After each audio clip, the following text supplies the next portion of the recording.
मैंने यह बात इसलिए उठाई है क्योंकि मुझे वास्तव में लगता है कि ऑन पासिव के लिए इस प्रतीक्षा अवधि के दौरान मानसिक और शारीरिक रूप से सक्रिय रहना महत्वपूर्ण है। यह निश्चित रूप से समय को तेजी से बिताने में मदद करता है, यह तो निश्चित है। और यह निश्चित रूप से आपको ऑन पासिव के प्रति सकारात्मक बने रहने में मदद करता है, क्योंकि आप अन्य चीजों पर ध्यान केंद्रित कर रहे हैं, न कि केवल यह सोचने में कि ऑन पासिव कब होगा। मैं इसे समझता हूँ। मुझे पता है कि मैं इस यात्रा पर बहुत लंबे समय से हूँ। ऑन पासिव के साथ 6 साल से अधिक समय हो गया है, और मैं सभी के साथ आपकी निराशाओं और बाकी सब चीजों को पूरी तरह से समझता हूं। इसलिए मैं कोशिश करता हूं कि मैं ऐसी चीजें लाऊं जो आपके ऑन पासिव व्यवसाय में मदद करें, और साथ ही ऐसी चीजें जो आपके व्यक्तिगत जीवन में मदद करें, ताकि आप ऑन पासिव के साथ अपने मार्ग पर बने रह सकें। मुझे नहीं पता कि मैंने कितनी बार एक ही बात कही है कि रास्ते पर बने रहना कितना महत्वपूर्ण है, और इसे अंत तक देखने की मेरी कितनी आवश्यकता है। मेरी जिंदगी में बहुत सारी ऐसी बातें हुई हैं जिन पर मैंने पीछे मुड़कर सोचा है, मुझे उस पर टिके रहना चाहिए था, मुझे इसे देख लेना चाहिए था ऑन पासिव के साथ।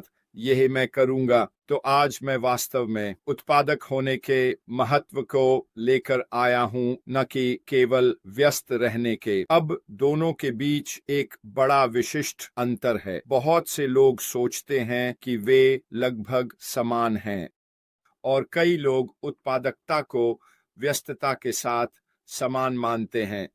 कार्य और सफलता के बीच संबंध ढूंढना। वास्तव में व्यस्त होना उत्पादक होने से बहुत अलग है, और यह अत्यधिक व्यस्त होने के कारण उत्पादकता को भी बाधित कर सकता है। उत्पादक होना ध्यान केंद्रित करने में शामिल है, जबकि व्यस्त रहना वास्तव में केवल हड़बड़ी है। आप सभी ने इस कहावत के बारे में सुना है, मेहनत करो, समझदारी से करो, न कि सिर्फ मेहनत करो। और यह वास्तव में उत्पादक होने का प्रतीक है, काम करने या व्यस्त रहने के बजाय। उत्पादक होने के लिए एक और महत्वपूर्ण विशेषता है कि आपको कई महत्वपूर्ण चीजों में महान बनने की कोशिश करनी चाहिए, जबकि व्यस्त रहना हर चीज में अच्छा होने के बारे में है, जो आवश्यक नहीं है। अब ये सब ऑन पासिव से कैसे संबंधित है, और हम इस पर थोड़ी देर में चर्चा करेंगे। लेकिन चलिए आपको उत्पादकता के बारे में कुछ आंकड़े देते हैं। अब लगभग 2000 कर्मचारियों के एक सर्वेक्षण के अनुसार लगभग 80% ने महसूस किया कि वे अपने 8 घंटे के कार्य दिवस के दौरान उत्पादक नहीं हैं। यह व्यवसाय में एक चौंकाने वाला आंकड़ा है। क्लॉक इन आउट कैलकुलेटर आपकी टीम के उत्पादकता स्तरों का आकलन करने में मदद कर सकता है। अलग अलग उद्योगों में कर्मचारी कार्य दिवस के समय के लिए उत्पादक होते हैं। यह आंकड़ा कार्यालय कर्मचारियों के लिए केवल 31% तक गिर जाता है, और मैंने वास्तव में सोचा और पाया कि यह लगभग चौंकाने वाला है। आप सोचेंगे कि कार्यालय के कर्मचारी अपने कार्य दिवस में मैनुअल श्रमिकों की तुलना में अधिक उत्पादक होंगे। 40% नियोक्ता कार्यस्थल पर सोशल मीडिया का उपयोग करते हैं, जिससे यह सबसे सामान्य व्याकुलताएं बन जाती हैं, और यही एक कारण है कि कार्यालय के कर्मचारी अपनी उत्पादकता में कमी महसूस करते हैं, क्योंकि उनके पास सोशल मीडिया तक अधिक पहुंच होती है। क्या यह अद्भुत नहीं है कि सोशल मीडिया का कार्यस्थल पर उत्पादकता पर कितना प्रभाव पड़ता है? और यह भी कहता है कि 17% से अधिक कर्मचारी काम के दौरान अपनी नौकरियों और वित्त को लेकर चिंतित रहते हैं। 29% कर्मचारियों का प्रतिशत कहते हैं कि गेमिफिकेशन कार्यस्थल की उत्पादकता को बढ़ाएगा। इसका वास्तविक अर्थ क्या है? इसका मतलब है कि काम करने के लिए एक मजेदार वातावरण होना उन्हें अधिक उत्पादक बनने में मदद करता है। वे यह भी मानते हैं कि यह आंकड़ा उद्योग में प्रति कर्मचारी वार्षिक 1,977 होता है, जो चौंकाने वाला है ना? तो व्यस्त रहने और उत्पादक रहने के कुछ उदाहरण हैं। ऐसे बैठकें समाप्त करना जो वास्तव में आपके लक्ष्यों में योगदान नहीं करती या जहां आपकी उपस्थिति आवश्यक नहीं है, बहुत सारा समय बर्बाद कर सकता है बिना किसी उत्पादक परिणाम के। अत्यधिक समय योजना बनाने, व्यवस्थित करने या करने की सूचियां बनाने में खर्च करते हुए, बिना वास्तव में उन कार्यों को किए हुए जो आपने लिखे हैं। यह सब उत्पादकता का एक भ्रम बन जाता है, जबकि वास्तव में कुछ भी हासिल नहीं होता। आप में से कितनों ने एक सूची लिखी है और वास्तव में उस सूची को लागू नहीं किया है जो आपने लिखी थी? मैं अपने हाथ उठाता हूं, मैंने किया है। जब आप इसमें समय और प्रयास लगा रहे होते हैं तो यह बहुत ही प्रतिकूल हो जाता है और यह उत्पादक नहीं है। इसे करने से कोई उत्पादक परिणाम नहीं मिलता। तो पहले स्थान पर ऐसा क्यों करें? मैं समझता हूं कि भविष्य में क्या हो सकता है, इसके लिए सूचियां लिखना बहुत प्रभावी और कुशल है, लेकिन आपको अपनी सूची को लागू करना होगा ताकि यह उत्पादक बने।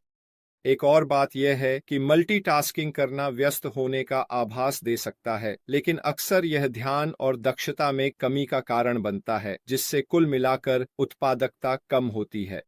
ऐसे कार्यों पर ध्यान केंद्रित करना जो आसान या आरामदायक हैं, बजाय उन कार्यों के जो सबसे महत्वपूर्ण या प्रभावशाली हैं, व्यस्तता की भावना पैदा कर सकता है बिना किसी महत्वपूर्ण प्रगति के।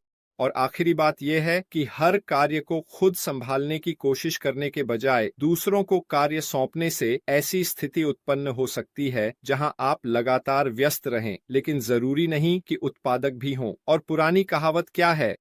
अच्छे प्रबंधन की कला कार्यों को सौंपना है। यह एक बहुत सच्चा कहावत है। कभी कभी आपको उन लगामों को छोड़ना पड़ता है ना, ताकि आप जो कर रहे हैं उसके अन्य क्षेत्रों में अधिक उत्पादक बन सकें। उदाहरण के लिए, एंडी बर्क्स ने सूची लिखने के बारे में कई बार यह कहा है, जब आप उन लोगों की सूची लिख रहे हों जिन पर आप ध्यान केंद्रित करने वाले हैं, जब ऑन पैसिव शुरू होता है तो उन्हें श्रेणियों के ब्लॉकों में डालें।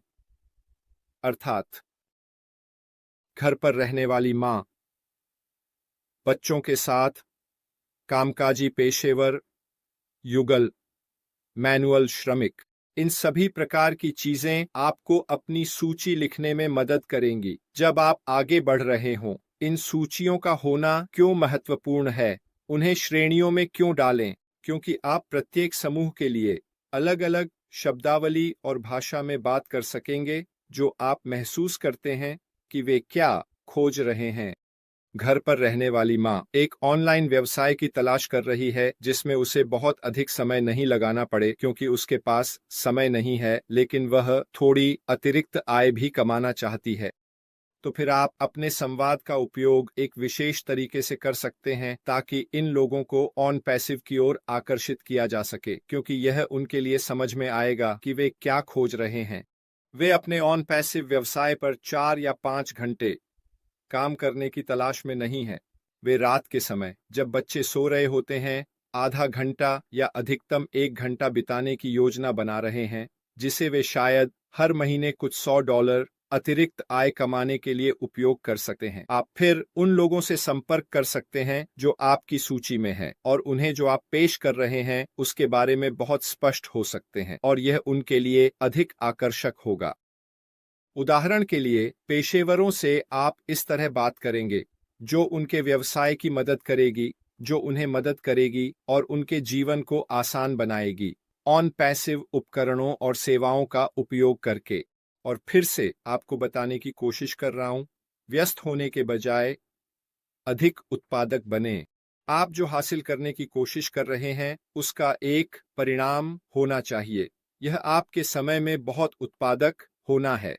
और दिन के अंत में समय एक बहुत बहुत कीमती वस्तु है। हर एक सेकंड जो बीतता है, ठीक है, वह चला गया।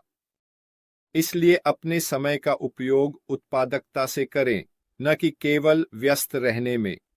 जैसे कि वे कहते हैं, व्यस्त मूर्ख मत बनो। ठीक है, उत्पादक बनो। इसे स्पष्ट रूप से बताओ।